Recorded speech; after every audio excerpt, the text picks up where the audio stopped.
controlled. It's rock and roll, you know. What was going on in your head when everybody came up like Willard?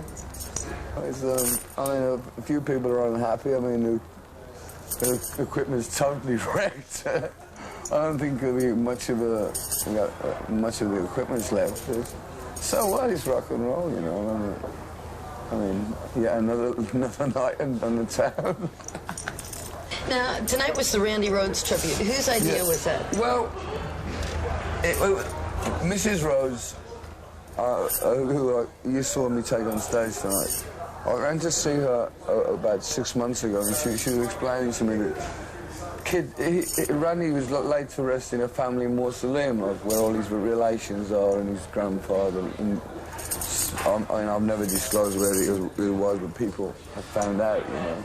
And they keep taking the plaque off it and doing all these weird Ozzy rules and all this graffiti all over the place and inverted crucifixes, which is real sick, you know.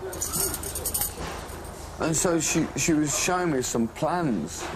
She'd had an architect draw up for a tomb for him, his own special place, with a wrought iron fence and a patrol guard 24 hours a day around it. You know, beautiful thing it was.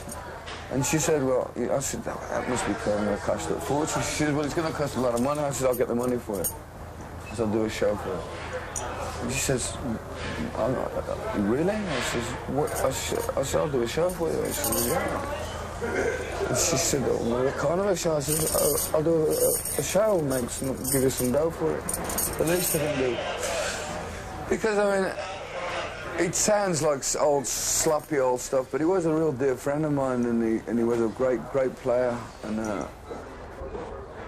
the day he died, I've never ever forgotten the anniversary of his death. You know, I've always sent flowers every year since his death. And it's 10 years, and it's 10 years that have gone by so quickly. It's no secret your struggles with sobriety I'm 1 year next month. 1 year next month without a drug or a drink. Good for you, and you look. I'm going to therapy. I feel a lot better. I've got a lot more energy. My temper's a bitch.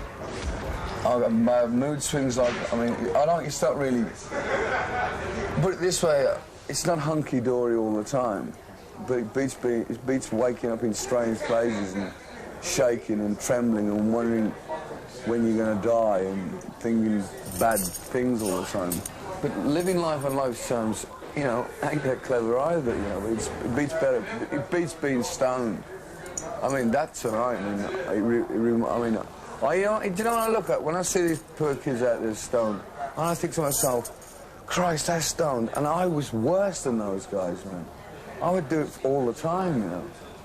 And that gives me hope. That gives me there is a God. There is something that...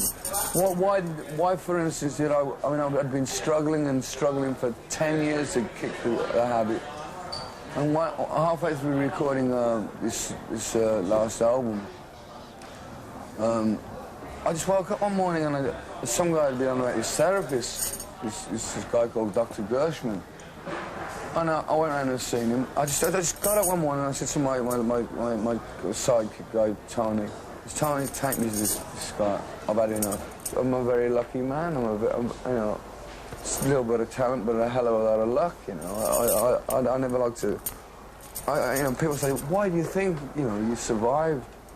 I don't know, and I don't want to know, you know, because if I knew, I'd go, God, is that what it was, you know?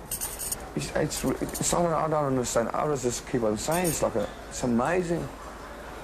It's like, why again, you know? Like the third decade now, like.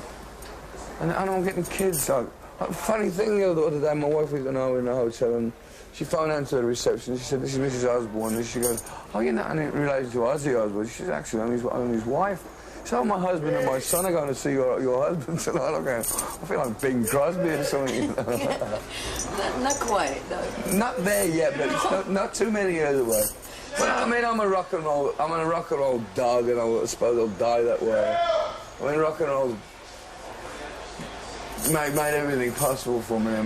It's given me so much joy. It's given me every emotion that you can ever imagine, every joy, every thrill, every up and every down, and every which way you can think of. It's given me. There's signs everywhere. Ozzy is God. How does that make you feel? I mean, I kind of get embarrassed, to be honest with you. I mean,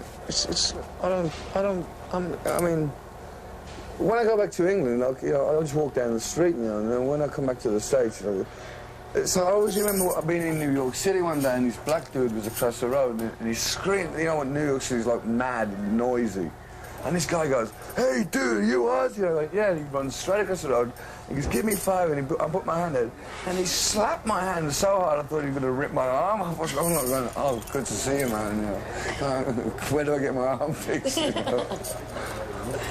So you're not going to retire, are you? Well, no. I mean, retire. Probably a lynch mob would probably drag me out of my. I mean, retire, as I said at the beginning of the conversation, retirement's a final thing. I'll probably slow it down somewhat, but I'll always be around.